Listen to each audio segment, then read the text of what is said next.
I'd been a vegetarian for over a decade when a desert survival trip changed how I thought about food.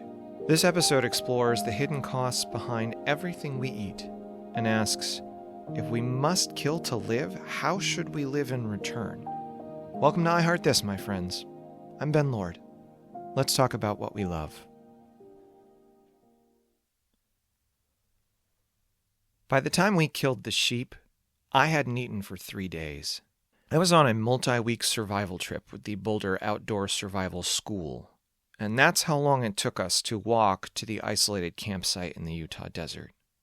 We laid the sheep on the ground before we killed it, positioned it so that its neck was over a hole in the ground with a bucket in it. Some folks gently held its legs.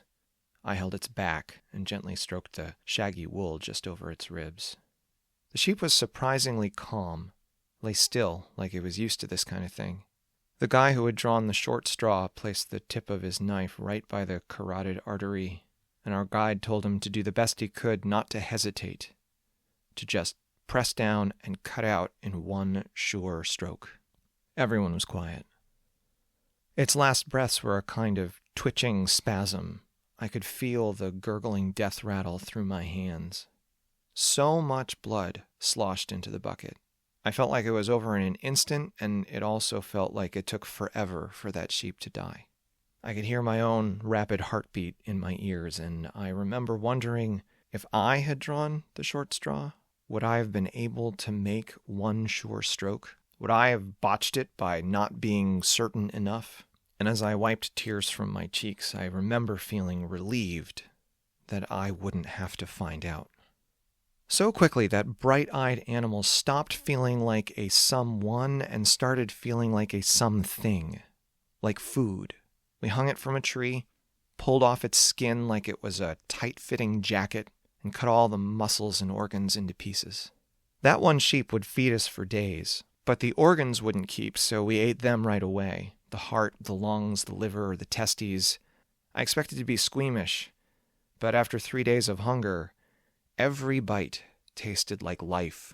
I could literally feel energy flowing into my arms and legs. When I helped slaughter and dress that sheep, I had been a vegetarian for over a decade. My reasons were complicated. Partly, though, I wanted to be a good person, someone who lived without causing unnecessary harm. I was deep into yoga, and the first precept of the yogic path was ahimsa, which means non-harming. But I'd also spent my teens and 20s engrossed in the study of how our Stone Age ancestors made a living from the wilderness. And that self-imposed caveman apprenticeship had its own lessons about food. It taught me that my vegetarianism wasn't as simple as it appeared. Our ancestors ate just about anything they could. Almost nowhere in the world could a Stone Age forager live on plants alone. I may have had ethical and environmental reasons for being vegetarian, but I was also vegetarian because it was easy. Because I had lived my whole life asking, what would I like to eat? And never having to ask, will I get to eat today? Those weeks in the Utah desert were a fulfillment of a lifelong dream of mine. It was the closest I have ever come to experiencing something like the lives of our hunting and gathering ancestors. I learned so much about the world, about myself, and I also learned about food. I learned that no matter what I eat, there is death in every bite. My contemporary life hid all that death. So much so that at 30 years old, I had never killed an animal to eat. In my world, slaughter had happened far away from the eating. The plastic and styrofoam packages in the grocery store disguised the fact that the ground beef used to be a living, breathing creature. One that, like me, didn't want to die. And it wasn't just animals. If I thought about the death that was inherent in my food, I would almost always think about animals, but plants died too. Decades of foraging made me wonder if the deaths of the plants I ate were not so different. They may not bleed or cry out, but there is some spark that goes out of them just the same. And I've sometimes looked back over a patch of wild leeks or ostrich ferns that I foraged from with that same kind of uncomfortable twinge that I get when I remember that sheep dying. Foraging taught me by comparison how artificial the staggering abundance of food in my world really is. If we have enough food, it is only because technology has made it so. Agriculture is a kind of ecological colonialism, and every single farm and garden, no matter how organic or ecological or conscientiously managed, is built on death. And not just on death, but on the annihilation of whatever ecosystem existed before it. My friend Tovar Cerulli wrote about this in his book, The Mindful Carnivore, when he came to some similar realizations. He says, "In tofu, I saw the rifles and shotguns used to plug deer in soybean fields. In grains, I saw the birds, mice, and rabbits sliced and diced up by the combines. In salad greens, I saw a whitetail cut open and dragged around the perimeter of a farm field, the scent of blood, warning other deer not to eat the organic arugula and radicchio destined for upscale restaurants and grocery stores in San Francisco. Even the vegetables from our garden, broccoli and green beans, lettuce and snap peas, I saw the wild grasses we uprooted, the earthworms we chopped with our shovels, the beetles I crushed between thumb and forefinger, the woodchucks I shot. I saw that the entire living, breathing, eating world was more beautiful and more terrible than I had imagined. I saw that sentient beings fed on sentient beings. If we are to live, we must kill, or at least pay someone else to kill for us. And this isn't just true for food. We destroy a little bit of the world every time we turn on a light switch, every time we get in the car, every cheap shirt we buy. There is no escape from this. It is a consequence of the immutable laws of thermodynamics. We will always destroy more than we create. There is no way to get out of this life with clean hands, and there never was. We will all, always owe penance. When I got back from my survival trek in the desert, I was devastated by the extravagance of my old life, its comforts and its ease. And I wondered, were all these comforts, the dishwasher and the movies I watched and the ice cream I enjoyed, were they worth what the world had to pay so that I could enjoy them? My experiences in the desert had imparted to me a newfound awareness. But what to do with it? On one hand, I could push it out of mind. Lots of people do this.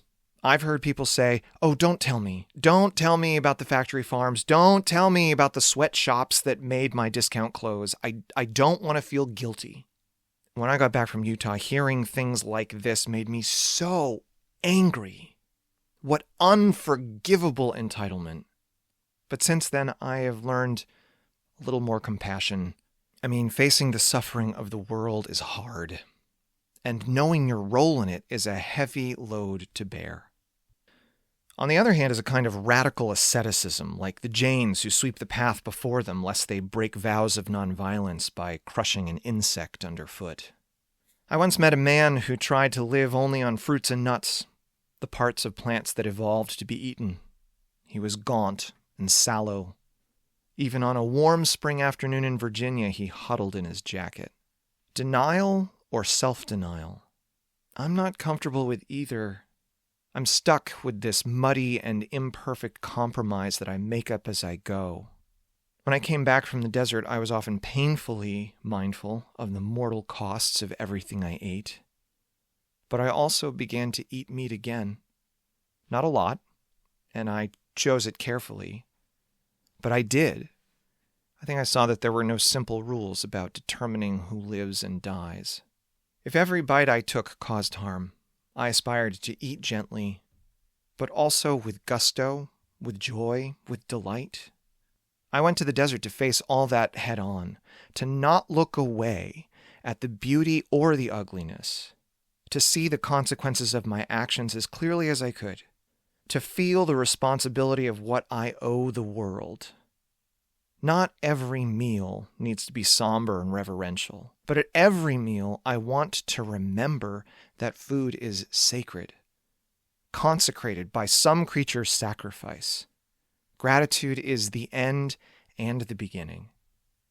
If I must kill to live, and I must, then I am obliged to do something beautiful with my life. I owe the lives that I have taken that much. It is both the least and the most that I can do. And someday, when the world itself comes to eat me, may there be a prayer of thanksgiving on my lips. If this story resonated with you, I cannot recommend enough my friend Tovar Cerule's book, The Mindful Carnivore. It is a beautiful meditation on food and death and gratitude. Many of the ideas I shared today were inspired by that work. Thanks for such a thoughtful book, Tovar. And if you'd like more reflections like this, the best way to help this little podcast grow is simple. Share it with someone you love. A simple recommendation is the number one thing you can do to support this work. Until next time, may we all eat with gratitude and live lives worthy of the lives that feed us. I Heart This is written, edited, and produced by me, Ben Lord. If you have a story about beauty, surprise, or seeing something in a new light, I'd love to hear it. You can always reach me at ben@iheartthispodcast.com.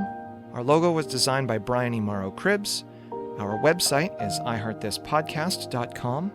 Thank you so much for listening. And as always, be kind, be curious, and be thankful.